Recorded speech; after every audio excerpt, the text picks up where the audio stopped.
మంత్రి గారు హరీష్ రావు గారు నిన్నటి పబ్లిక్ మీటింగ్లో చెప్పడం జరిగింది. ఆయనకు కిష్టారెడ్డి గారి కుటుంబం గురించి మాట్లాడే అర్హత అసలే లేదని చెప్పక తప్పదు.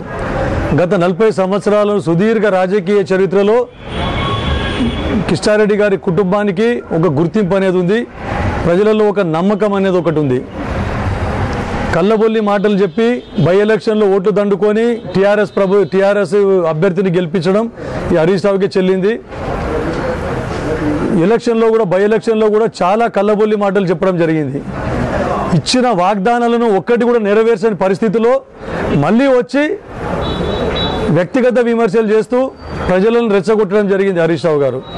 ఎందుకంటే ఆయన చెప్పడం జరిగింది, ఆయన కేవలం ఆస్తులు కూడబెట్టుకున్నాడు అని చెప్పడం జరిగింది.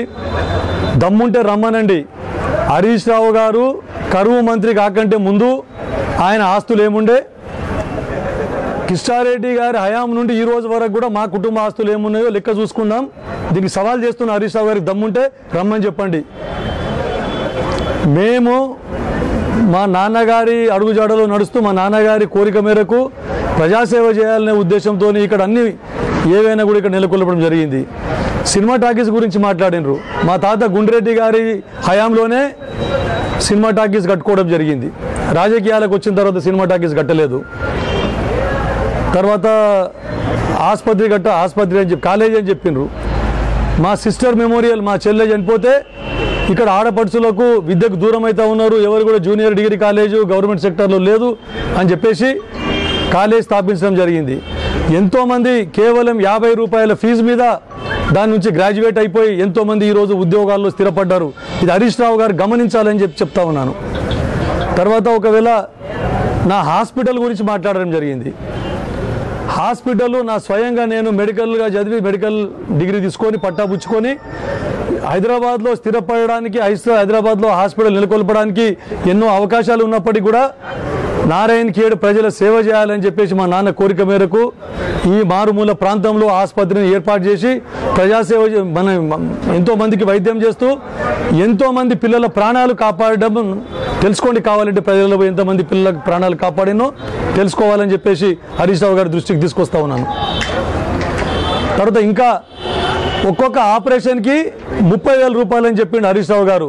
ఛాలెంజ్ చేస్తూ ఉన్నా, ఏ ఒక్క కేసు కూడా ఒకవేళ ఇప్పటి వరకు నేను హాస్పిటల్ పెట్టినప్పటి నుంచి ఇప్పటి వరకు కూడా 30,000 ఛార్జ్ చేసిన 30,000 ఒకవేళ ఛార్జ్ చేసిన దాఖలాలు ఏమన్నా ఉంటే ప్రూఫ్ తీసుకురమ్మని చెప్పండి. నా హాస్పిటల్ని మొత్తము టీఆర్ఎస్ పార్టీకి హరీష్ రావు గారికి వాళ్ళ పార్టీకి మొత్తం డొనేషన్ రాసిస్తానని చెప్తా ఉన్నాను నేను. కళ్ళబొల్లి మాటలు చెప్తూ తర్వాత జంపు జిల్లాని గురించి మాట్లాడిన ఈయన. జంపు జిల్లాని ప్రోత్సహించింది మీరు. మొత్తం దేశంలో ఎక్కడా లేని విధంగా తెలంగాణ రాష్ట్రంలో అన్ని పార్టీల ఎమ్మెల్యేలతో సహా అందరినీ లోకల్ బాడీస్ రిప్రజెంటేటివ్స్ అందరినీ ప్రోత్సహించి పార్టీలు ఫిరాయింపించింది ఆ ఘనత మీ పార్టీకే దక్కుతుందని చెప్తా ఉన్నాను. మరి ఎందుక నన్ను జంపు జిల్లాని గమ్మన్నావు? మరి అప్పుడు మా నాన్న చనిపోగానే మీ పార్టీలోకి ఎందుకు ఆహ్వానించినావు? మరి రూపాయలు ఖర్చు లేకుండా నేను గెలిపిస్తా, మా పార్టీ మారని చెప్పినావు. నీకు కనీసం అనడానికి ఇంత జ్ఞానం ఉందా నీకు అని చెప్పేసి అడుగుతా ఉన్నాను నేను. జంపు జిల్లానే కాదు, మా కాంగ్రెస్ పార్టీ ఏదైతే నాకు మోసం చేసిందో కాంగ్రెస్ పార్టీ గుణపాఠం చెప్పాలి, హైకమాండ్కు నిరూపించుకోవాలి ఒకసారి అని చెప్పేసి నేను ఈరోజు బీజేపీ నన్ను ఇన్వైట్ చేస్తే బీజేపీ పార్టీ తరఫున నేను బీఫామ్ సబ్మిట్ చేయడం జరిగింది. ఇండిపెండెంట్గా నామినేషన్ వేసి వాళ్ళందరి కోరిక మేరకు వాళ్ళందరూ పక్క ఎంపీ గారు, కర్ణాటక నుంచి ఎంపీ గారు వచ్చి నాకు అడిగితే రిక్వెస్ట్ చేస్తే బీఫామ్ నేను సబ్మిట్ చేయడం జరిగింది. అంతేగాని పార్టీ మారేది ఉంటే ఏ రోజైతే నువ్వు పార్టీలోకి ఇన్వైట్ చేసినావో మీరు ఆ రోజే పార్టీ మారేవాడిని. అందరి కార్యకర్తల కోరిక మేరకు బీజేపీ పార్టీ తరఫున అభ్యర్థిగా పోటీలో దిగాను తప్ప పార్టీ మారాలని ఏ ఉద్దేశం కూడా ఏ కోశాన కూడా నాకు లేకుండా అని చెప్తా ఉన్నాను. తర్వాత ముఖ్యంగా 1,00,000 ఎకరాలకు నీళ్ళు ఇస్తామని చెప్తా ఉన్నారు మీ ముఖ్యమంత్రి. ఇంకా ఏం మోగం పెట్టుకొని మీ ముఖ్యమంత్రి కనీసం ఇంకా ఎన్ని రోజులు అబద్ధాల కోరు ముఖ్యమంత్రి, ఇంకా ఎన్ని రోజులు ప్రజలను మభ్య పెడతారని చెప్పేసి అడుగుతా ఉన్నాను. నువ్వు మీ మామ ఇద్దరు కలిసి కాళేశ్వరం నుండి నీళ్లు తీసుకొని వచ్చి సింగూరు నింపి నారాయణ ఖేడ్ ప్రజల పాదాలు తడుపుతామని చెప్పడం జరిగింది. తర్వాత గట్టులింగంపల్లి ప్రాజెక్టును పెద్దగా చేసి కొడితే 70,000 ఎకరాలకు సాగునీరు ఇస్తామని చెప్పడం జరిగింది. హెలికాప్టర్ సర్వే కూడా చేశారు మీరు. కనీసం ఇంకా సిగ్గు లేకుండా మళ్ళీ 1,00,000 ఎకరాలకు నీళ్ళు ఇస్తామనడానికి మీకు నోరు ఎలా వస్తుందండి? మా ప్రజలు చెవులో పువ్వు పెట్టుకొని లేరు. మనూరు మండలం వాళ్ళు కానీ, నాగిలిగిద్ద మండలం వాళ్ళు కానీ, శంకరంపేట మండలం కానీ, కల్లేరు మండలం కానీ చెవులో పువ్వు లేదు మా ప్రజలకి. మీరు ఇంకా మీ మాటలు నమ్మడానికి. ముఖ్యమంత్రి గారు బై ఎలక్షన్ కాగానే నేను అప్పుడే వెళ్ళిపోతానేమో, స్వయంగా నేను వచ్చి మీ నారాయణఖేడ్లో 2 రోజులు పండుకుంటాను, అన్ని మండలాలు తిరుగుతాను, మీకు కావాల్సిన పనులని దగ్గరుండి చూపిస్తానని చెప్పడం జరిగింది. కానీ ఎక్కడ నెరవేరిందా అది? ఒక్కసారైనా కనీసం నారాయణఖేడ్కి వచ్చిండ్రా అని అడుగుతా ఉన్నాను.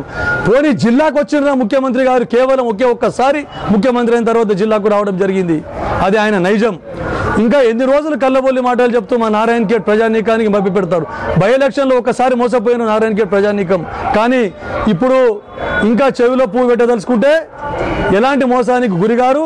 ఖచ్చితంగా మీకు బుద్ధి చెప్తారని చెప్తా ఉన్నాను.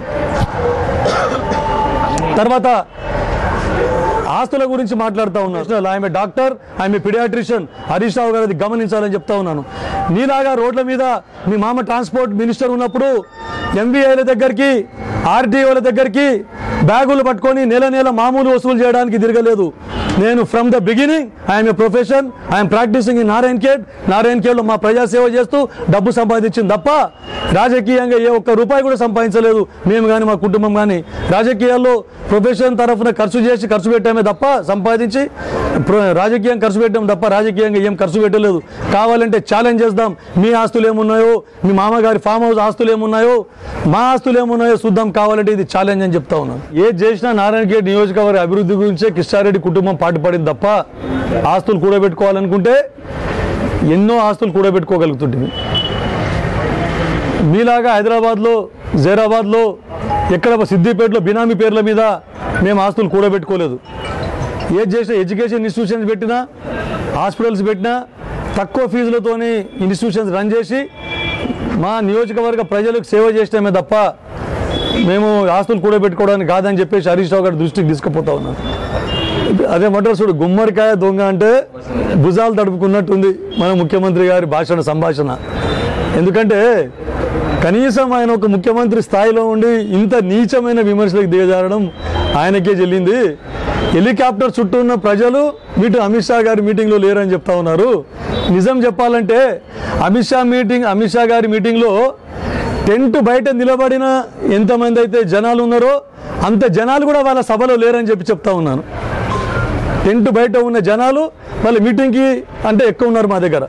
అది గమనించే ఇంకోటి నన్ను టార్గెట్ చేసి మాత్రమే విమర్శిస్తూ ఉన్నారు. సరే, కానీ ఇది వ్యక్తిగత విమర్శలకు దాడి చేయడం తగదు. హరీష్ రావు గారు ఖబర్దార్. మేము అనుకుంటే నారాయణఖేడ్లో మిమ్మల్ని తిరగనీయకుండా కూడా చేస్తామని చెప్తా ఉన్నాం. గుర్తుపెట్టుకోండి. ప్రజలను రెచ్చగొట్టదలుచుకోలేదు మేము.